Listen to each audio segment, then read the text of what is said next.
Welcome back sa Free Thinking Pinoy Channel. Sa video ito, mapapanood nyo ang 5 hayop na pinakamasipag maghalungkat ng basura. Parang ang walang kwenta ng topic, no? Pero sigurado ako na marami kayong matututunan sa episode na to, kaya hindi masasayang ang oras nyo at panuorin nyo ito. Ang panglima sa ating listahan ay ang higanting hayop na ito. Sila ang mga oso. Sa mga bansa gaya ng Amerika at Canada, malaking problema ang panghahalukay ng mga oso sa kanilang basurahan. Ikinakalat kasi ng mga oso ang basura at sinisira ang mga trash can sa paghahanap ng pagkain. Palagi kasing gutom ang mga oso, kaya para silang naka-jackpot sa pagkain pag andito sila sa basurahan. Kawawa ang mga oso dahil wala na silang makain sa gubat, kaya napipilitan silang kumain ng basura. Pero alam mo ba na dito sa Pilipinas, marami pang mas kalunos-lunos ang istorya? Sa bawat garbage landfill o tapunan ng basura, merong kang makikitang nangangalaykay. Sila ang maigiting na basurero, handang sumuong sa maduming basura para lang buhayin ang kanilang pamilya. Kinukuha nila rito ang mga bote, dyaryo, bakal at lata, mga bagay na pwedeng ibenta sa junk shop. Marangal ang kanilang trabaho, lalo't dugot pawis ang puhunan sa pamamasura. Yun nga lang, delikado ito dahil pwede silang makakuha ng samot-saring sakit dulot ng bakterya at virus. Ayon sa tala ng Social Weather Station o SWS, may 3 milyong pamilya sa buong Pilipinas ang umaasa sa pangangalakal ng basura upang pagkunan ng mapagkakakitaan. Ang ilan sa mga nangangalakal, mga bata na sa halip ay nasa eskwela at nag-aaral, andito sa tambakan ng basura. Sana dumating panahon na magkaroon tayo ng maayos na gobyerno na kayang solusyonan ng problema ng kahirapan. Nang sa gayon, mabawasan ang mga batang Pinoy na nagtatrabaho sa ganitong sitwasyon. Hindi tulad ng mga Pinoy, masarap ang food trip ng mga oso sa basurahan dahil mas masasarap ang mga pagkain na tinatapon nila sa Amerika. Oo nga pala, bago tayo magpatuloy, gusto ko munang magpasalamat sa inyong suporta dahil ngayon, umabot na tayo ng 1.5 million subscribers. Ang lupit, no? Dati, nagsimula lang tayo sa kaunti-unting subscribers pero ngayon, 1.5 na. Kaya dapat, kausapin ninyo ang inyong mga kapatid, magulang, kasama sa bahay, kaklase, kalaro, kamag-anak, kapitbahay. Tapos, sabihan mo sila na mag-subscribe sa FTP channel para umabot naman tayo ng 2 million subscribers. Ang galing, di ba? Ang pang-top 4 sa ating listahan ng mga hayop na mahusay maghalukay ng basura ay ang mga raccoon. Maraming probinsya sa Amerika ang namumroblema dahil palaging pinapasok ng raccoon ang kanilang basurahan. Ang mga hayop na ito ay omnivore. Ibig sabihin, kakainin nito ang kahit ano mula sa karne hanggang sa gulay at prutas. Walang kaarte-arte ang mga raccoon sa pagkain ng basura dahil likas sa kanila ang pagiging scavenger. Scavenger nga pala ang tawag sa mga hayop na kumakain ng nabubulok na karne at yun ang ugali ng mga raccoon. Pero alam mo ba na hindi lang tao ang nasanay kumain ng nabubulok na karne? Maski ang mga tao kasi ay nagiging scavenger. Dito sa ilang parte ng Maynila, may mga tao na para daw raccoon. Sila kasi ay kumakain din ng pagkain na kinuha sa basurahan. Ang tawag sa pagkain ito, pagpag. Ito yung mga pagkain itinatapon galing sa restaurant at muling kinukolekta ng mga tao para kainin. Nakakadiri ang pagkain ng pagpag dahil madumi na ito, lalo't nang galing ang pagkain na ito sa basurahan. Madalas na bumibili ng pagpag ay ang mahihirap na pamilya na walang sapat na pera pambili ng mas desenteng pagkain. Dito sa malalaking tambakan ng basura, sama-sama ang mga basurero sa pangangalkal ng basura sa pag-asa na makakakita sila ng itinapong pagkain mula sa mga restaurant at hotel. Para sa kanila, sayang naman daw ang mga pagkain kung itatapon lang. Ayon sa datos ng United Nations Environment Program noong 2022, 1 bilyong tonelada ng pagkain ang nasasayang at itinatapon na lamang. Sabi sa tala, kada isang tao ay nagsasayang daw at nagtatapon ng 80 kilo ng pagkain. Halos 300 tonelada naman ng pagkain ang itinatapon mula sa restauran, hotel o iba pang kainan. Mahigit 600 tonelada naman ng pagkain ang nanggaling sa ating bahay o tinatawag na household food waste. At mahigit 100 milyon tonelada ang food waste sa buong mundo na mula sa retail sector. Pagkakuha sa itinapong pagkain, muli nila itong lulutuin. Naniniwala kasi sila na namamatay raw ang bakterya nito kapag muling niluto. Nakakatuwang isipin na merong mga karenderyang nagbebenta ng pagpag sa abot-kayang presyo. Sa halagang 20 pesos, pwede ka nang bumili ng isang order ng pagpag. Hindi ligtas ang pagkain ng pagpag dahil madumi ito at pwede ka makakuha ng samot-saring sakit. Gayunpaman, mukhang walang makakapigil sa ilang Pilipino ang kumain ng pagpag, lalo't karamihan sa atin ay lugmok sa kahirapan. Ikaw, nasubukan mo na bang kumain ng pagpag? Kahit medyo bumaliktad ang iyong bituka sa ganitong pagkain, hintayin mo na lang ang susunod nating contender na kahit ano raw ay willing kainin. Ang pang top 3 sa mga hayop na pinakamasipag maghalungkat ng basura ay ang mga baboy.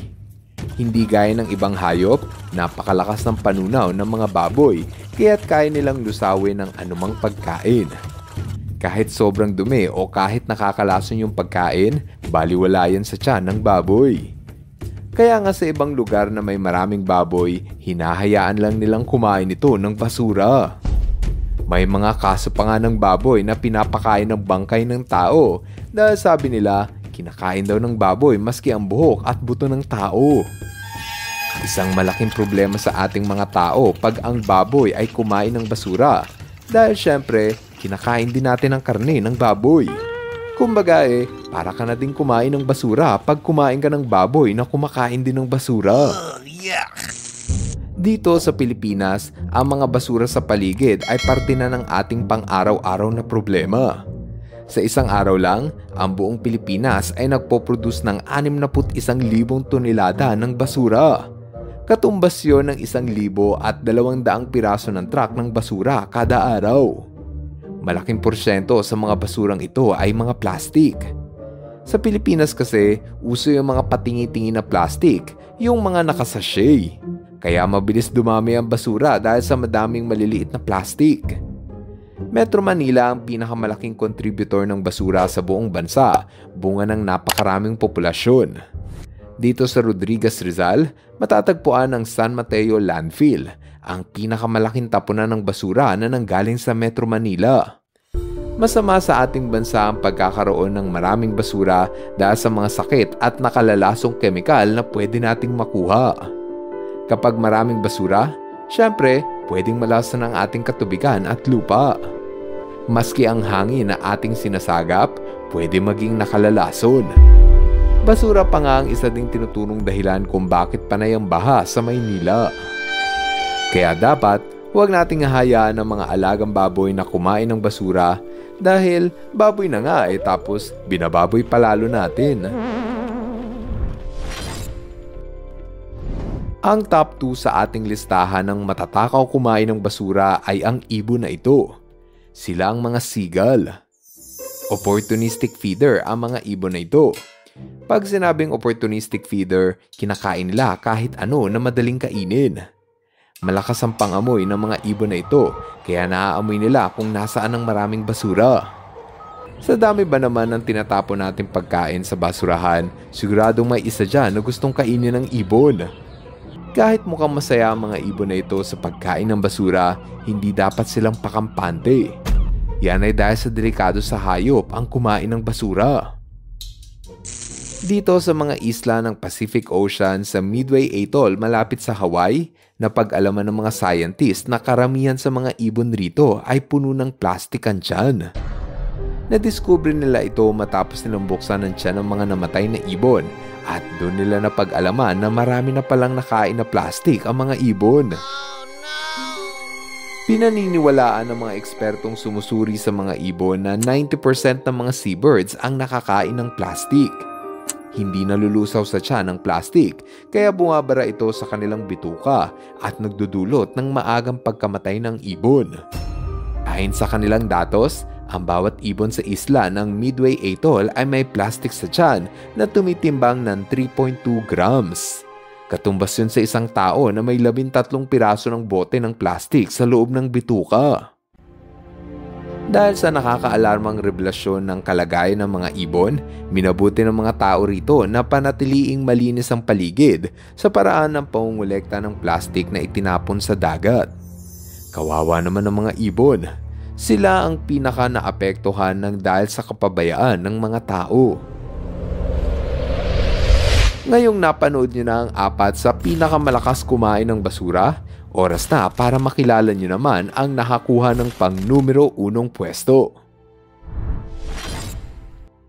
Ang top 1 sa ating listahan ng mga hayop na mahilig kumain ng basura ay walang iba kundi ang mga daga. Kahit saang lugar na mayroong basura, asahan mo na mayroong daga. Hindi tulad ng ibang hayop sa ating listahan, ang mga daga ay nasanay ng gawing tirahan ang basurahan. How you doing, bro? Kapag nakakita ng basurahan ang mga daga, para silang naka-jackpot at nakalibre ng eat-all-you-can buffet. Sa mga lugar na talamak ang basura, lumobo na rin ang populasyon ng mga bubuwit. Delikado ito dahil ang mga daga ay pwedeng magpasa ng nakamamatay na sakit sa mga tao. Kung minsan, mas matatapang pa ang mga daga kaysa sa tao at sila pa ang may ganang manakot. Dahil sa sobrang dami ng basura sa paligid, sumobra na din ang pagdami ng mga daga. Alam mo ba na ang isang daga ay kayang manganak ng hanggang 100 piraso? Kung ganun, baka sakupin na ng mga daga ang ating lungsod. Sabi pa nga nila, kung nasaan ang basura, naroon din ang mga daga. Kaya nga malalaman mo kung gaano kadisiplinado at kalinis ang isang bansa kung gaano rin karami ang kanilang daga. Sana dumating ang panahon na kaunti na lang ang daga sa Pilipinas dahil palatandaan nyo na natuto na tayong maglinis ng ating kapaligiran. Kaya naman kung ang pag-uusapan ay ang pinakamatakaw kumain ng basura, ang mga daga ang tunay na kampyon sa ating listahan. Ngayon, andito na tayo sa ating shoutout portion. Hello kay Mark Jenard C. Palahang. Hello rin kay Melvin Abenoha. What's up kay Nasrol at Naiden. Shoutout kay Rambamsi Villamor at sa kanyang pamilya. Joshua L. Obispo. At espesyal na pag-shoutout kay Denver Mark Kabuhal. Maraming salamat sa inyong panunod. Now, see you guys in our next video. Bye-bye! Hello mga ka-FTP! Ako si Nomer at nagpapasalamat sa inyong panunood. Kung nagustuhan nyo ang video ito, subscribe na sa FTP channel. Don't forget to hit the subscribe button para updated ka sa mga bagong videos. Paalam!